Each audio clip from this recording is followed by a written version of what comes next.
बिस्मिल्लाहिर्रहमानिर्रहीम। अस्सलाम वालेकुम। मैं मुजाहिद बशीर।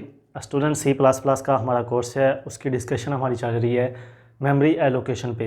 लास्ट एक दो लेक्चर्स में हमने मेमोरी एलोकेशन को देखा, उसके बाद उसके कुछ फंक्शंस थे जिनको हमने इस्तेमाल करके मेमोरी को एलोकेट करना था, जिसमें पहला फंक्शन हमारे पास था कैलोक फंक्शन और दूसरा था हमारे पास मैलोक फंक्शन।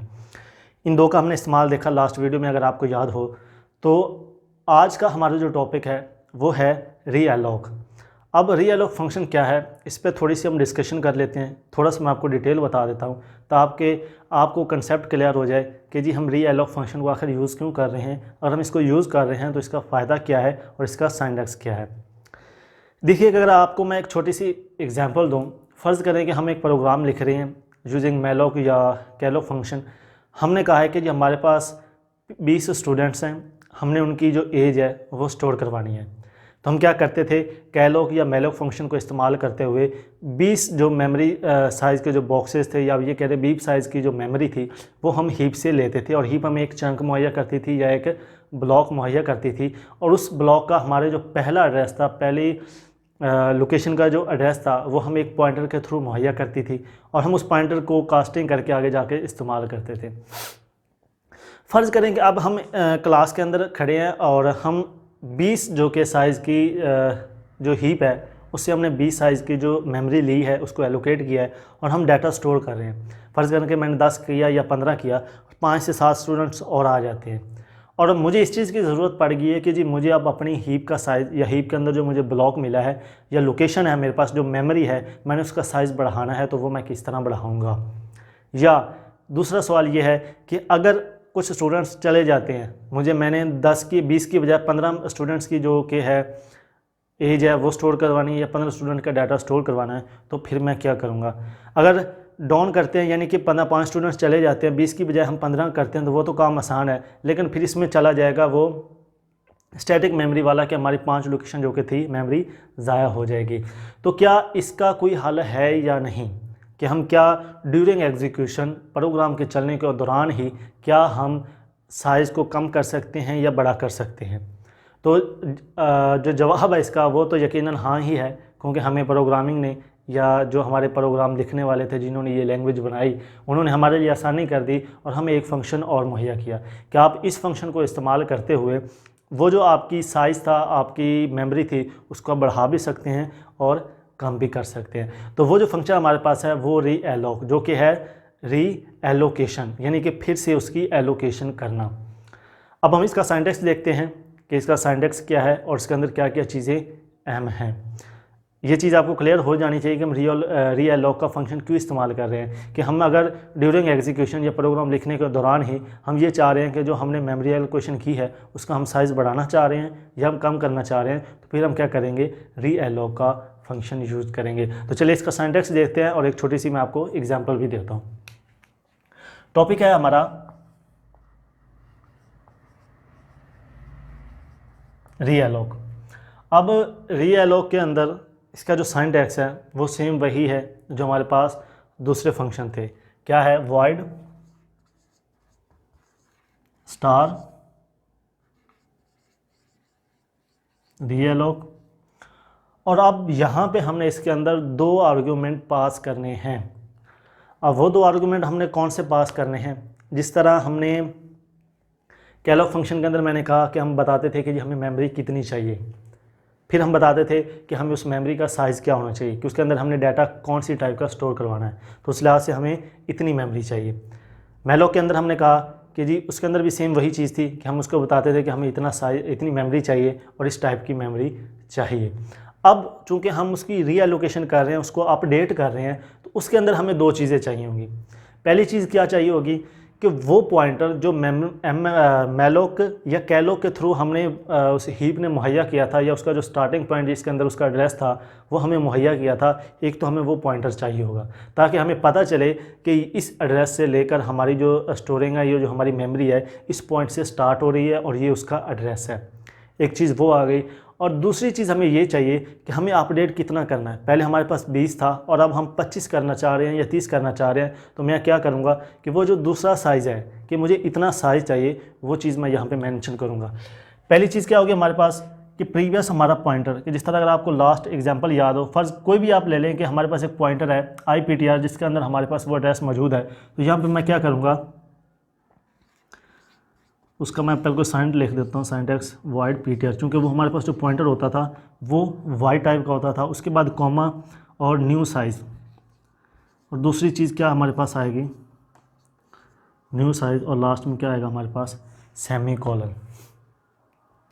अब ये हो गया इसका मेन सिंटैक्स रीएलोक का, कि रीएलोक का कीवर्ड यूज़ करेंगे, उसके बाद वो पॉइंटर यहाँ पे यूज़ करेंगे जिसके अंदर वो हमारी स्टार्टिंग पॉइंट का एड्रेस मौजूद है जो हमें मिला था कैलोक के थ्रू या मैलोक के, जब हमने एलोकेशन की थी तो जो हमें जो एड्रेस मिला था जो पॉइंटर के अंदर हमने स्टोर करवाया था उस पॉइंटर को हम यहाँ पर लिखेंगे।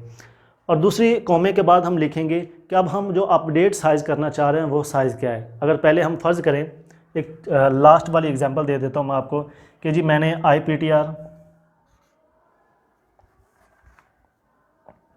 या PTR और इसके अंदर मैंने कहा कि जी मैंने इंटीजर टाइप का डाटा स्टोर करवाया और मैंने यूजिंग मैलोक फंक्शन मैंने क्या किया कि जी 20 सेल मुझे चाहिए और उनका जो साइज़ था वो मैंने कहा था मुझे इंटीजर टाइप का डाटा जो कि है चाहिए। अब मैंने इस चीज़ को अपडेट करना है, मैंने कहा कि जी इस पॉइंटर के अंदर मेरे पास वो एड्रेस मौजूद है जो मुझे ये काम करते हुए मिला था जब मैंने मेमोरी एलोकेशन की, उसका जो एड्रेस मुझे मिला था हीप की तरफ से वो इस पॉइंटर के अंदर मैंने स्टोर करवाया। अब मैंने इस चीज़ को अपडेट करना है, इस चीज़ को अपडेट करते हुए मैं क्या करूँगा, यही चीज़ लिखूँगा कि मेरे पास क्या है, रीएलोक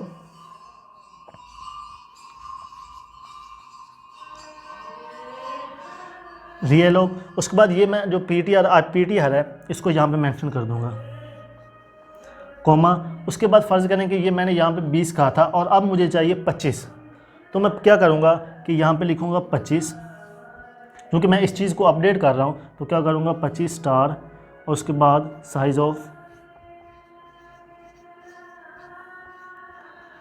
ऑफ इंटीजर, ठीक है। और ये यहाँ पे हमारी क्या होगी, ब्रैकेट क्लोज, ये हमारी क्या होगी, मेमोरी की रीएलोकेशन होगी। अब इसको आप जाके किसी दूसरे पॉइंटर के अंदर आप स्टोर करवा दें, कोई और पॉइंटर कर रहे हैं, फर्ज करें कि IPTR है कि जी इसके अंदर ये हमारा इसका जो नया साइज़ होगा वो मैंने इसका जो एड्रेस हमें मिला है वो मैंने IPTR के अंदर स्टोर करवा दिया। स्टूडेंट्स यहाँ पे एक दो चीज़ें ऐसी हैं जिनको हमने मद्देनज़र रखना है। पहली चीज़ क्या है कि जब हम रीएलोकेशन करेंगे उसके अंदर हमारे पास दो सिचुएशन होंगी। रीएलोकेशन तब होगी जब मेमोरी हीप के अंदर मौजूद होगी। फ़र्ज़ करें कि एक तो तरीक़ाकार ये है कि मैंने अभी कहा एग्जाम्पल के तौर पर कि लोकेशन नंबर 100 से लेकर लोकेशन नंबर 120 तक हमारा डाटा स्टोर है और ये हमें जो 20 सेल का ब्लॉक है ये हमें हीप ने मुहैया किया। अब जब मैं इसको अपडेट करना चाह रहा हूँ तो इसके दो जो कि हैं आप सिनेरियो हो सकते हैं। एक ये कि अगर 120 लोकेशन के बाद सेल फ्री मौजूद हैं तो हीप क्या करेगी कि हमें 120 से लेकर 125 तक जो 5 सेल है वो हमारी जो पहले वाला ब्लॉक है उसके साथ मिलाकर हमें एक मुकम्मल 25 सेल का फराहम कर देगा। एक सिनेरियो तो ये होगा, एक सिचुएशन ये होगी।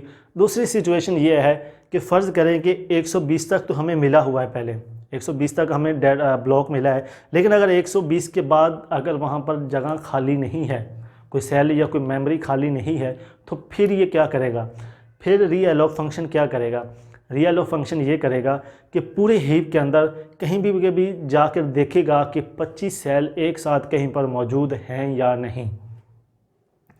अब फ़र्ज़ करें कि ये 200 लोकेशन के बाद 25 सेल कहीं पे मौजूद हैं, तो यह क्या करेगा कि 200 से लेकर 225 सेल तक वो जो ब्लॉक बनेगा 25 सेल का वो हमें वापस मुहैया करेगा। और उसके अंदर जो मैंने अभी कहा कि पहले हमारे 20 स्टूडेंट्स का डाटा उसके अंदर स्टोर था पहली वाली हीप के अंदर, या जो पहला ब्लॉक था उसके अंदर स्टोर था, लेकिन यहाँ पर हमें एक नया ब्लॉक मिला है तो रीएलोक क्या करेगा कि उस डाटा को कॉपी करेगा और ये जो दूसरी हमें नई मिली है लोकेशन मिली है, नया एड्रेस मिला है या नया ब्लॉक मिला है, उसके अंदर उसको कॉपी करके वहाँ पर आपका डेटा ऑटोमेटिकली स्टोर करके देगा। इसमें चेंजिंग क्या आएगी, चेंजिंग ये आएगी, ये जो हमारा IPTR है इसका जो एड्रेस था ये चेंज हो जाएगा।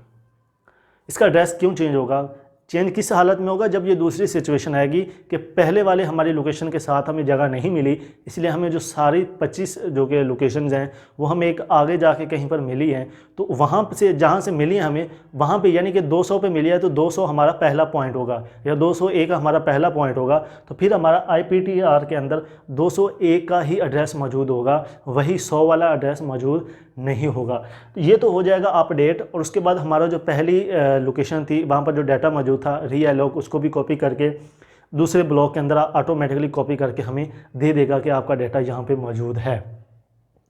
अब एक सवाल यहाँ पे और भी जन्म लेता है जन्म क्या लेता है कि जैसे कि मैंने अभी कहा कि हमने वो PTR2 का इस्तेमाल किया था कि हमने पहले इसका एड्रेस करके किसी दूसरे पॉइंटर में स्टोर करवा के और फिर हमने उस पॉइंटर को लेके आगे जाकर उसको इस्तेमाल करते गए, उसके साथ हमने लूप चलाया या उसके बाद कोई चीज़ प्रिंट करवाई या ये वो, उसके अंदर हमने चेंजिंग करते रहे। अब उसके अंदर तो एड्रेस इसका मौजूद है, अब हमारी लोकेशन तो चेंज हो गई है, तो अब वो पॉइंटर क्या करेगा यहाँ पे? अगर आप उस पॉइंटर को, ये आपकी रिस्पॉन्सिबिलिटी है एज अ प्रोग्रामर कि अगर आपको एक नई लोकेशन मिल गई है तो आप जो पिछले वाले आपके पॉइंटर थे उनको आप अपडेट करें। अपडेट किस तरह करें? जिस तरह पहले हमने उनके अंदर डाटा स्टोर करवाया, उनकी लोकेशन स्टोर करवाई या कॉपी की, इस तरह हम अब जो नया हमारे पास पॉइंटर आएगा उसकी भी हम जो कि है एड्रेस है उसके अंदर जाके कॉपी करेंगे या उसके अंदर उसको क्या करें, असाइन करवा देंगे। और इसके बाद वही चीज़ जो हम कैलोक में करते आ रहे हैं, मेलोक में करते आ रहे हैं कि जैसे ही आप रीअलोक करेंगे, मेमोरी रीअलोकेशन करेंगे, तो फ़ौरन इसके बाद वही इफ़ कंडीशन लगाकर आप इसको चेक करेंगे कि क्या हमारी रीअलोकेशन मुकम्मल हुई है या नहीं। IPTR हमारे पास पॉइंटर आया, इसको इक्वल करके आप चेक करेंगे कि ये कहीं नल के बराबर तो नहीं। अगर तो नल के बराबर है तो इसका मतलब है कि आप COUT प्रिंट करवा दें कि आपकी जो रीएलोकेशन है वो एरर आ रहा है। इससे ये जाहिर हो जाएगा कि जी आपको दोबारा जगह कहीं नहीं मिली, आपकी रीएलोकेशन में प्रॉब्लम आ रही है, इसीलिए आप रीएलोकेशन दोबारा करें।